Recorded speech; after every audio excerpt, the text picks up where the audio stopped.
Welcome students, आज का जो हमारा टॉपिक है वो है थर्मोकपल्स। और आज के इस लेक्चर में सबसे पहले हम सीबेग इफेक्ट को देखेंगे। ठीक है, सीबेग इफेक्ट जो है this is the basic principle of thermocouples. इस इफेक्ट के ऊपर थर्मोकपल्स काम करते हैं। उसके बाद हम इंट्रोडक्शन देंगे थर्मोकपल्स को कि व्हाट आर थर्मोकपल्स। हम थर्मो इलेक्ट्रिक सीरीज को देखेंगे। उसके बाद हम थर्मो इलेक्ट्रिक ईएमएफ जो जनरेट होता है उसकी इक्वेशन को देखेंगे कि जो थर्मो इलेक्ट्रिक ईएमएफ जनरेट होता है उसकी इक्वेशन क्या होती है। और इसके बाद लास्ट में हम देखेंगे कि थर्मो इलेक्ट्रिक ईएमएफ में टेम्परेचर के साथ किस किस्म का वेरिएशन होता है। हम न्यूट्रल टेम्परेचर को देखेंगे, इन्वर्जन टेम्परेचर को देखेंगे। तो सबसे पहले हम देखते हैं सीबेग इफेक्ट को। तो ये सीबेग इफेक्ट थॉमस सीबेग ने दिया हुआ है। तो सीबेग इफेक्ट के मुताबिक अगर हम दो डिससिमिलर मेटल्स को लेते हैं, किन मेटल्स को? डिससिमिलर। ठीक है, ये याद रखें कि सीबेग इफेक्ट के लिए हम जो मेटल्स लेते हैं they should be dissimilar metals. Similar हम क्यों नहीं ले सकते, इसको थोड़ी ही देर में हम देखते हैं। तो अगर हम दो डिससिमिलर मेटल्स को आपस में कनेक्ट करते हैं और उनके हम दो जंक्शन बनाते हैं और फिर इन जंक्शंस में टेम्परेचर का डिफरेंस रखते हैं। सपोज करो मैं इससे बोल देता हूं कि ये कोल्ड जंक्शन है, यानी ये एट लोअर टेम्परेचर है, और ये जो जंक्शन है इसको मैं बोल देता हूं कि ये वो हॉट जंक्शन है जिसका टेम्परेचर जो है वो ज्यादा है। तो इस तरह इन दोनों जंक्शंस के बीच में टेम्परेचर डिफरेंस पैदा हो गया। तो अगर हम इस तरह से दो डिससिमिलर मेटल्स को ज्वाइन करते हैं तो हमें इन वायर्स में करंट फ्लो करता हुआ देखेगा, जिस करंट को हम बोलते हैं thermo electric current. Thermo electric current. तो जो करंट यहाँ पे जनरेट होगा उसको हम बोलते हैं थर्मो इलेक्ट्रिक करंट। इस तरह से जो ईएमएफ जनरेट होता है, ईएमएफ इस केस में, उस ईएमएफ को हम बोलते हैं thermo electric EMF. Thermo electric EMF. मैं इस वायर को बोलता हूं कि ये वायर 1 है और ये वायर 2 है। जब ये दोनों मेटल्स डिससिमिलर होंगे तो इनके जो इलेक्ट्रॉन डेंसिटीज है उनमें फर्क होगा। इलेक्ट्रॉन डेंसिटीज यानी पर मीटर क्यूब एक वायर में जितने इलेक्ट्रॉन्स होंगे वो दूसरे वाले से डिफरेंट होंगे, इनके इलेक्ट्रॉन डेंसिटी में डिफरेंस होगा। तो जब इलेक्ट्रॉन डेंसिटी में डिफरेंस है और हमने इनको थर्मल एनर्जी प्रोवाइड कर दिया, टेम्परेचर डिफरेंस यानी थर्मल एनर्जी असल में हम प्रोवाइड कर रहे हैं इन इलेक्ट्रॉन्स को, तो ये इलेक्ट्रॉन्स क्या करेंगे, जहां पे इनकी कंसंट्रेशन ज्यादा है हायर कंसंट्रेशन से लोअर कंसंट्रेशन पे जाएंगे। हायर कंसंट्रेशन से लोअर कंसंट्रेशन पे, यानी जहां पे इनकी इलेक्ट्रॉन डेंसिटी कम होगी वहां पे ये इलेक्ट्रॉन जाएंगे, वहां पे ये डिफ्यूज होंगे।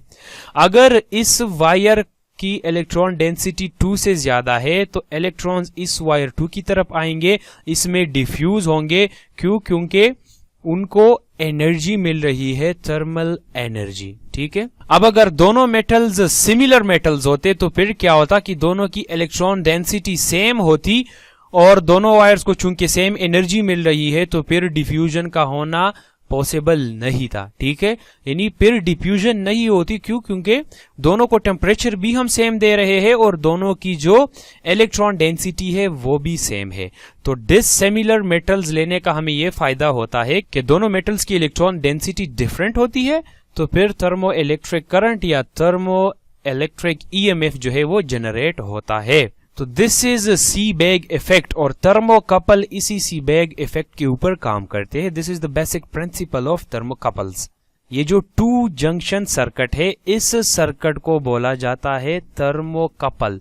This is nothing but basically A thermocouple.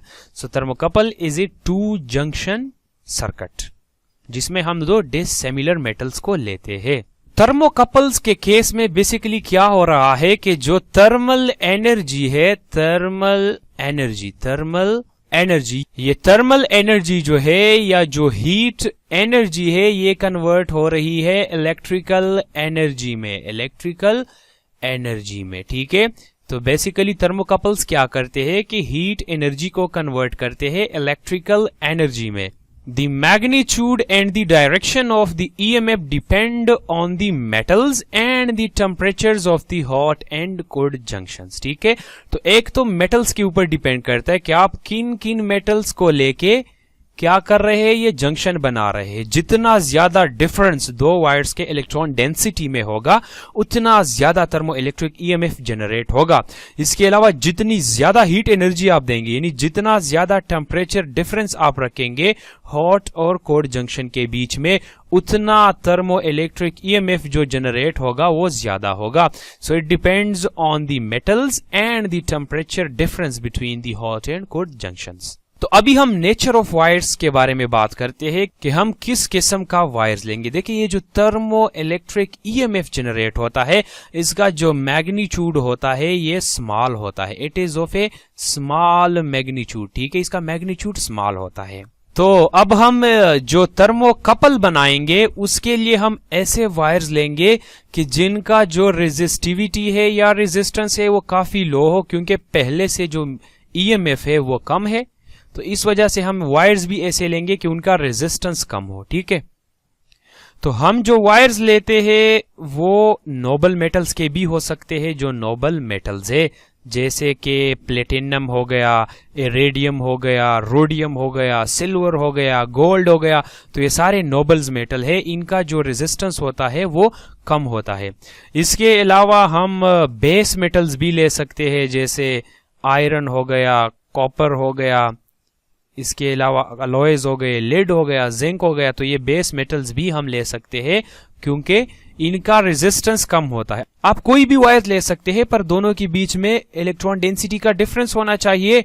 पर हम चाह रहे हैं कि ये रेजिस्टेंस कम हो, तो इस वजह से हम कम रेजिस्टेंस वाला वायर लेते हैं, जैसे नोबल मेटल्स हो गए और बेस मेटल्स हो गए। So based on the thermo electric current direction, कि अगर हम दो डिफरेंट मेटल्स को ज्वाइन करते हैं तो उनमें इलेक्ट्रिक करंट का डायरेक्शन क्या होगा, तो एक सीरीज बनाया गया है जो कि हमें इस डायरेक्शन के बारे में बताएगा। इसके अलावा magnitude of the thermo EMF के बारे में भी बताएगा। उसको हम बोलते हैं थर्मो इलेक्ट्रिक सीरीज। इस सीरीज में डिफरेंट मेटल्स को जो है अरेंज किया गया है। सबसे पहले है antimony, then nichrome, iron, zinc, copper, gold, silver, lead, aluminium, mercury, platinum, nickel, constantan and bismuth. इसके अलावा भी बहुत सारे मेटल्स को जो है इस सीरीज में रखा गया है। मैंने सिर्फ जो इंपॉर्टेंट है वो उठाए हुए हैं, ठीक है।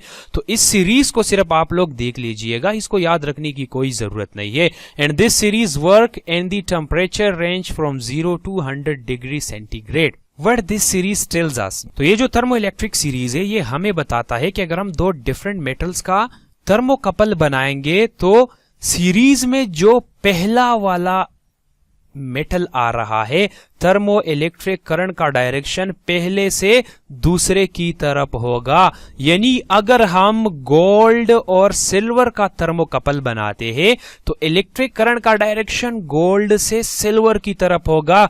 बट कीप इन माइंड, ये बात आप लोगों ने अपने जहन में बिठानी है कि कोल्ड जंक्शन के ऊपर, ये जो कोल्ड जंक्शन होगा उसमें आप लोगों ने देखना है, हॉट जंक्शन में नहीं। कोल्ड जंक्शन के ऊपर जो थर्मो इलेक्ट्रिक करंट का डायरेक्शन होगा वो सीरीज में पहले मेटल से दूसरे मेटल की तरफ होगा। So at the cold junction, the current is from the metal coming earlier in the series to the metal coming later in the series। तो हम एक एग्जाम्पल लेते हैं। तो यहाँ पे मैंने एक थर्मोकपल को लिया हुआ है जो कि सिल्वर और गोल्ड का थर्मोकपल है, सिल्वर एंड गोल्ड का। और यहाँ पे एक गैल्वेनोमीटर को जो है कनेक्ट किया गया है जो कि थर्मो इलेक्ट्रिक करंट को या थर्मो इलेक्ट्रिक ईएमएफ को डिटेक्ट करेगा, ठीक है।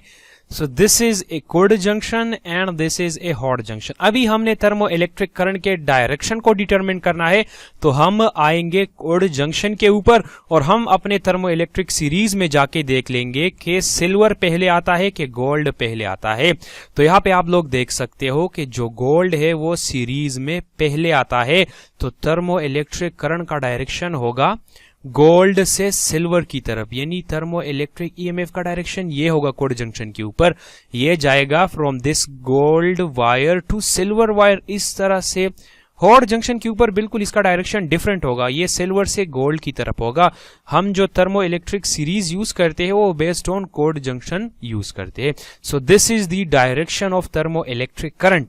आप थर्मो इलेक्ट्रिक सीरीज को यूज करके थर्मो इलेक्ट्रिक करंट के डायरेक्शन को फाइंड कर सकते हो। इसके अलावा दूसरी बात, पहली बात कि हम सीरीज से थर्मो इलेक्ट्रिक करंट के डायरेक्शन को निकाल सकते हैं। दूसरी बात, अगर हम इस सीरीज में से दो ऐसे मेटल्स उठाते हैं कि जिनके बीच में डिफरेंस बहुत ज्यादा हो, यानी अगर मैं एक सिनारियो में एंटीमनी, ये जो एंटीमनी है इसको उठाता हूं और उसके साथ बनाता हूं मैं जिंक का थर्मोकपल, एक में ये उठाता हूं, यानी पहला, दूसरा, तीसरा और चौथा एलिमेंट उठाता हूं। दूसरे केस में मैं क्या करता हूं कि जो एंटीमनी है उसके साथ सपोज करो मैं बिस्मथ का जो है वो थर्मोकपल बनाता हूं, बिस्मथ का। तो मैं ले रहा हूं 1 and 2 3 4 5 6 7 8 9 10 11 12 13 14th एलिमेंट को सीरीज में पहले और 14th वाले का अगर थर्मोकपल बनाता हूं तो थर्मो इलेक्ट्रिक ईएमएफ जो जनरेट होगा वो किस केस में ज्यादा होगा? तो जिस केस में एलिमेंट्स के बीच में डिस्टेंस ज्यादा होगा, यानी मैं दो ऐसे मेटल्स के उठाऊं कि जो दूर दूर लाई कर रहे हो एक दूसरे से थर्मो इलेक्ट्रिक सीरीज में, तो उस केस में ज्यादा थर्मो इलेक्ट्रिक ईएमएफ जनरेट होगा। So thermo electric EMF generated would be the largest in this case, ठीक है। इस केस में कम होगा इस केस से।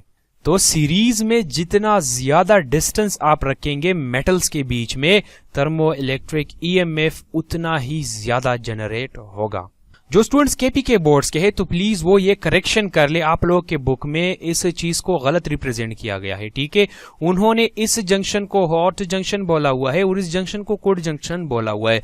तो आप लोग तो या तो इन जंक्शंस को रिवर्स कर ले या जो थर्मो इलेक्ट्रिक करंट का डायरेक्शन है उसको रिवर्स कर ले, ठीक है। तो एग्जैक्ट फिगर ये वाला है। तो अभी हम देखते हैं थर्मो इलेक्ट्रिक ईएमएफ के इक्वेशन को। अगर हम जो कोल्ड जंक्शन है उसको 0 डिग्री सेंटीग्रेड पे मेंटेन कर ले, थर्मोकपल में एक हॉट जंक्शन होता है और एक कोल्ड जंक्शन होता है, तो कोल्ड जंक्शन को अगर हम 0 डिग्री सेंटीग्रेड पे रखें और हॉट जंक्शन का हम टेम्परेचर इंक्रीज करते जाए, उसका टेम्परेचर कुछ भी हो सकता है, मैं मान लेता हूं कि T डिग्री सेंटीग्रेड है, ठीक है, वो कुछ भी हो सकता है।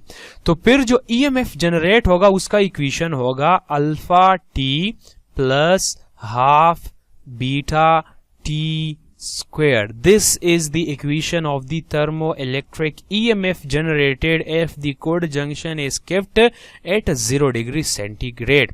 यहां पे जो अल्फा है और जो बीटा है they are the thermoelectric coefficients.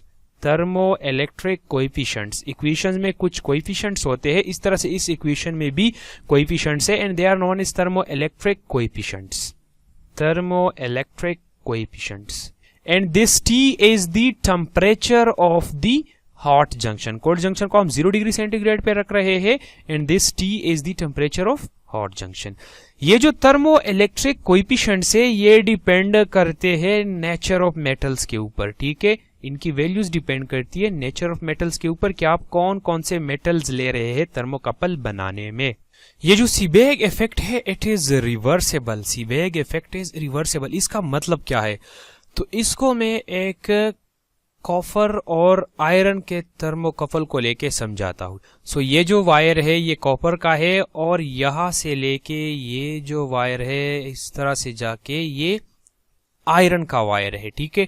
तो आयरन के मेटल को और कॉपर के मेटल को मैंने लेके एक थर्मोकपल बनाया हुआ है। This is a hot junction and this is the cold junction. तो अभी हम पहले थर्मो इलेक्ट्रिक ईएमएफ को डायरेक्शन को निकालते हैं, तो उसके लिए हम जाते हैं अपने थर्मो इलेक्ट्रिक सीरीज के ऊपर। तो अगर आप लोग देख ले थर्मो इलेक्ट्रिक सीरीज में आयरन पहले आ रहा है फिर कॉपर आ रहा है, इसका मतलब ये है कि कोल्ड जंक्शन के ऊपर थर्मो इलेक्ट्रिक करंट का डायरेक्शन आयरन से कॉपर की तरफ होगा। सो यहाँ पे ये आयरन है, इससे करंट जाएगा कॉपर की तरफ। This is the copper wire and this is the iron wire. तो थर्मो इलेक्ट्रिक करंट का डायरेक्शन होगा फ्रॉम आयरन टू कॉपर। अब अगर मैं हॉट और कोल्ड जंक्शन को इंटरचेंज कर दूं, यानी ये जो आइस का बकेट है इसको यहां पे ले आओ कोल्ड जंक्शन को और हॉट जंक्शन को यहां पे ले आओ, ये जो फ्लेम है एंड ये जो बॉइलिंग वाटर है इसको यहां पे ले आओ, तो फिर क्या होगा? देखिए पहले केस ये था, ये कॉपर का वायर था, ये आयरन का वायर था, मैंने हाफ ड्रा किया हुआ है, चलो इसको कंप्लीट करते हैं इस तरह से, ठीक है। तो कोल्ड जंक्शन ये था, कोल्ड जंक्शन के ऊपर आयरन से कॉपर की तरफ थर्मो इलेक्ट्रिक करंट का डायरेक्शन था। अब अगर मैं इन जंक्शन को इंटरचेंज कर दूं, यानी इस वाले को कोल्ड जंक्शन बनाऊं बजाय हॉट जंक्शन के, और ये जो है इसको हॉट जंक्शन बनाऊं तो फिर क्या होगा। देखिए ये कोल्ड जंक्शन है, ये आयरन का वायर है और ये कॉपर का वायर है। थर्मोइलेक्ट्रिक सीरीज के मुताबिक कोल्ड जंक्शन के ऊपर जो एलिमेंट या जो मेटल सीरीज में पहले आता है उससे दूसरे की तरफ करंट होगा। तो हमें पता है सीरीज में हमने देख लिया कि आयरन से करंट होगा कॉपर की तरफ। तो यहाँ पे आप लोग देख सकते हैं कि जो करंट का डायरेक्शन होगा वो होगा आयरन से कॉपर की तरफ। अब पहले केस से आप कंपेयर कर ले, उस केस में इस तरफ करंट फ्लो कर रहा था, अब इस केस में जो करंट फ्लो करेगा वो इस डायरेक्शन में होगा। आप लोग देख सकते हैं इस डायरेक्शन में हो गया करंट। इसका मतलब यह है कि अगर हम हॉट और कोल्ड जंक्शन को इंटरचेंज कर दे, if hot and cold junction are interchanged, तो थर्मो इलेक्ट्रिक करंट का डायरेक्शन भी चेंज हो जाएगा, वो रिवर्स हो जाएगा। और यहाँ पे आप लोग देख सकते हैं कि कैसे ये करंट का डायरेक्शन रिवर्स हो जाता है। तो अब बात करते हैं variation and thermo electric EMF with temperature के। टेम्परेचर बढ़ाने पे थर्मो इलेक्ट्रिक ईएमएफ जो जनरेट होगा उसके मैग्नीट्यूड पे क्या असर पड़ेगा। तो इसको एक्सप्लेन करने के लिए मैंने पिछला वाला ही डायग्राम लिया हुआ है और मैंने एक कॉपर और आयरन का थर्मोकपल लिया हुआ है, ठीक है। This is hot junction, this is junction A. यहां से लेके ये वाला जो वायर है ये आयरन का है और ये पूरा बाकी ये वाला यहाँ पे आके ये कॉपर का वायर है, ठीक है। And this is junction B और ये कोल्ड जंक्शन है। यहाँ पे मैंने आइस क्यूब को शो किया हुआ है। तो जो करंट का डायरेक्शन होगा थर्मोइलेक्ट्रिक करंट का वो आयरन से कॉपर की तरफ होगा कोल्ड जंक्शन के ऊपर, ठीक है। अभी अगर हम कोल्ड जंक्शन को 0 डिग्री सेंटीग्रेड के ऊपर मेंटेन कर ले, यानी इसका टेम्परेचर बढ़ने या कम होने ना दे, और इस हॉट जंक्शन का टेम्परेचर बढ़ाते जाए तो इसके साथ क्या होगा कि स्टार्ट में थर्मो इलेक्ट्रिक ईएमएफ भी इंक्रीज होगा। क्यों इंक्रीज होगा? क्योंकि हम थर्मल एनर्जी सप्लाई कर रहे हैं इलेक्ट्रॉन्स को, तो इलेक्ट्रॉन्स को थर्मल एनर्जी मिल जाएगी और वो फास्टली डिफ्यूज होते जाएंगे from one wire into the other. तो अब मैं इसको ग्राफ में शो कर देता हूं। वाई एक्सिस के ऊपर मैंने थर्मो इलेक्ट्रिक ईएमएफ को लिया हुआ है मिली वोल्ट्स में, क्योंकि इसकी वैल्यू काफी कम होती है, और एक्स एक्सिस के ऊपर मैंने temperature of the hot junction को लिया हुआ है, ठीक है। तो जैसे ही हम टेम्परेचर बढ़ाएंगे थर्मो इलेक्ट्रिक ईएमएफ इंक्रीज होगा। देखिए यहाँ पे 0 डिग्री सेंटीग्रेड के ऊपर यानी 32 डिग्री फ़ारेनहाइट के ऊपर थर्मो इलेक्ट्रिक ईएमएफ की वैल्यू 0 है। क्यों? क्योंकि कोल्ड जंक्शन का टेम्परेचर 0 डिग्री सेंटीग्रेड है, और जब हम हॉट जंक्शन का टेम्परेचर भी 0 डिग्री सेंटीग्रेड रखेंगे तो तब क्या होगा, इसकी वैल्यू 0 होगी। क्यों? क्योंकि हम कोई टेम्परेचर डिफरेंस नहीं रख रहे हैं दोनों जंक्शंस के दरमियान। जैसे ही हम हॉट जंक्शन का टेम्परेचर जो है वो बढ़ाते जाएंगे तो थर्मो इलेक्ट्रिक ईएमएफ इंक्रीज होगा टिल द मैक्सिमम, एक मैक्सिमम वैल्यू पे पहुंच जाएगा। जिस टेम्परेचर के ऊपर थर्मो इलेक्ट्रिक ईएमएफ मैक्सिमम हो जाता है उस टेम्परेचर को बोला जाता है न्यूट्रल टेम्परेचर। न्यूट्रल टेम्परेचर, जिस टेम्परेचर के ऊपर थर्मो इलेक्ट्रिक ईएमएफ मैक्सिमम होता है उस टेम्परेचर को बोला जाता है न्यूट्रल टेम्परेचर। अभी कुछ कैरेक्टरिस्टिक्स आप लोगों ने इस न्यूट्रल टेम्परेचर की नोट कर लेनी है। सबसे पहली, ये जो न्यूट्रल टेम्परेचर है ये कोल्ड जंक्शन के टेम्परेचर के ऊपर डिपेंड नहीं करता। अगर आप उसको 0 डिग्री सेंटीग्रेड पे रख रहे हैं, 10 पे रख रहे हैं, 20 डिग्री सेंटीग्रेड पे रख रहे हैं कोल्ड जंक्शन को, सारे केसेस में न्यूट्रल टेम्परेचर की वैल्यू सेम आएगी। जैसे ये जो कॉपर और आयरन का थर्मोकपल है इसके लिए न्यूट्रल टेम्परेचर की वैल्यू 518 डिग्री फ़ारेनहाइट है, तो ये वैल्यू 518 डिग्री फ़ारेनहाइट ही रहेगी। अगर मैं 0 डिग्री सेंटीग्रेड पे रखता हूँ कोल्ड जंक्शन को, 10 पे रखता हूँ, 20 पे रखता हूँ, ये कोल्ड जंक्शन के टेम्परेचर के ऊपर डिपेंड नहीं करता। हाँ, ये जो न्यूट्रल टेम्परेचर की वैल्यू है ये नेचर ऑफ मटेरियल्स के ऊपर डिपेंड करती है। यानी कॉपर आयरन थर्मोकपल के लिए 5.8 है, दूसरे अगर हम दूसरे मेटल्स का थर्मोकपल बनाएंगे उसके लिए इसकी वैल्यू डिफरेंट होगी। नेचर पे डिपेंड करता है, but temperature of cold junction के ऊपर ये डिपेंड नहीं करता। अब देखें, इस पर्टिकुलर न्यूट्रल टेम्परेचर के बाद अगर हम टेम्परेचर को इंक्रीज करते हैं तो आप लोग ग्राफ में देख सकते हो कि थर्मो इलेक्ट्रिक ईएमएफ की जो वैल्यू है वो गिरने लग जाती है, यानी वो ड्रॉप हो जाती है। ऐसा क्यों होता है? हम तो टेम्परेचर बढ़ा रहे, होना तो ये चाहिए था कि ये कंटिन्यूअसली इस तरह से बढ़ जाता, पर इस तरह नहीं होता। क्यों? देखिए, थर्मो इलेक्ट्रिक ईएमएफ या थर्मो इलेक्ट्रिक करंट फ्लो करता है because of the difference in electronic densities के जो दो वायर्स है उनके इलेक्ट्रॉन डेंसिटीज में डिफरेंस है, इलेक्ट्रॉन डेंसिटीज। तो टेम्परेचर बढ़ाने से क्या होगा, देखिए सपोज करो मैं दो वायर्स ड्रॉ करता हूं, उनका जंक्शन बनाता हूं, ठीक है। तो एक ये है और दूसरा ये है। अगर इसके पास 30 फ्री इलेक्ट्रॉन्स है पर मीटर क्यूब, ठीक है, मैं अपनी तरफ से वैल्यूज ले रहा हूं, और इसके पास 10 इलेक्ट्रॉन्स है पर मीटर क्यूब, तो दोनों की इलेक्ट्रॉन डेंसिटीज में डिफरेंस है। अब क्या होगा कि इस वाले, चूंकि इसकी इलेक्ट्रॉन डेंसिटी ज्यादा है, तो इससे दूसरे वायर की तरफ इलेक्ट्रॉन डिफ्यूज होंगे। जब हम टेम्परेचर बढ़ाते जाएंगे तो क्या होगा कि इसके इलेक्ट्रॉन्स यहां पे आएंगे। रिजल्ट क्या होगा कि इसका इलेक्ट्रॉन डेंसिटी कम होता जाएगा, क्योंकि इसके इलेक्ट्रॉन यहां पे आ रहे हैं, और इसका जो इलेक्ट्रॉनिक डेंसिटी है वो बढ़ने लग जाएगा। तो ये दोनों डेंसिटीज आपस में आते जाएंगे, यानी सेम होने की कोशिश करेंगे, क्योंकि इस वाली की कम हो रही है, इस वाली की ज्यादा हो रही है। तो एक टाइम के बाद इनके जो इलेक्ट्रॉन डेंसिटीज है वो उसमें डिफरेंस कम होता जाएगा। तो फिर क्या होगा कि इलेक्ट्रॉन्स को ऑपोजिशन ऑफर होगा, यानी वो ज्यादा जल्दी नहीं आ सकेंगे, और जो थर्मो इलेक्ट्रिक ईएमएफ है वो डिक्रीज करने लग जाएगा, और एक खास टेम्परेचर के ऊपर ये क्या हो जाएगा, 0 हो जाएगा। ये टेम्परेचर तब अचीव होगा जब दोनों के इलेक्ट्रॉन डेंसिटी सेम हो जाएंगे। एक टाइम ऐसा आ जाएगा कि इसकी जो इलेक्ट्रॉन डेंसिटी है वो इसके इलेक्ट्रॉन डेंसिटी के बराबर हो जाएगी। तो फिर क्या होगा कि thermo electric current will stop, और जो थर्मो इलेक्ट्रिक ईएमएफ है उसकी वैल्यू 0 हो जाएगी। और कॉपर और आयरन के थर्मोकपल के लिए उस टेम्परेचर की वैल्यू है 1004 डिग्री फ़ारेनहाइट। दूसरे थर्मोकपल्स के लिए इसकी वैल्यू डिफरेंट हो सकती है। एंड यस, ये जो टेम्परेचर है ये कोर जंक्शन के टेम्परेचर के ऊपर डिपेंड करता है, न्यूट्रल टेम्परेचर डिपेंड नहीं करता, और इस टेम्परेचर को बोला जाता है inversion temperature. Inversion temperature is the temperature at which the thermo electric EMF becomes 0। तो अभी देखते हैं थर्मोकपल्स के एप्लीकेशंस को। तो थर्मोकपल जो है they are the most widely used temperature sensors in industries. ये क्या करते हैं, टेम्परेचर को सेंस करते हैं, ठीक है।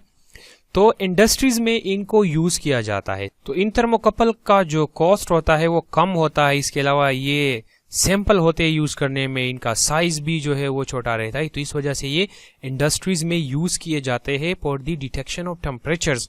और आप टेम्परेचर्स को जो है वो सेंस कर सकते हैं कि कहाँ पे टेम्परेचर बढ़ रहा है। आप उसको इंडस्ट्री में ऐसे पॉइंट पे यूज कर सकते हैं जहाँ पे आपको खतरा हो टेम्परेचर बढ़ने का, तो आप वहां पे उसके हॉट जंक्शन को रख देंगे, कोल्ड जंक्शन को आप आउटसाइड रख दे, ठीक है, उसको एक पर्टिकुलर टेम्परेचर पे मेंटेन कर दे। तो जैसे ही टेम्परेचर बढ़ेगा, थर्मो इलेक्ट्रिक करंट से आपको पता चलेगा कि जो एन साइड है वहां पे टेम्परेचर बढ़ रहा है। तो आज के इस वीडियो में इतना ही, आगे वाली वीडियोस में देखते हैं। तब तक के लिए अल्लाह हाफिज।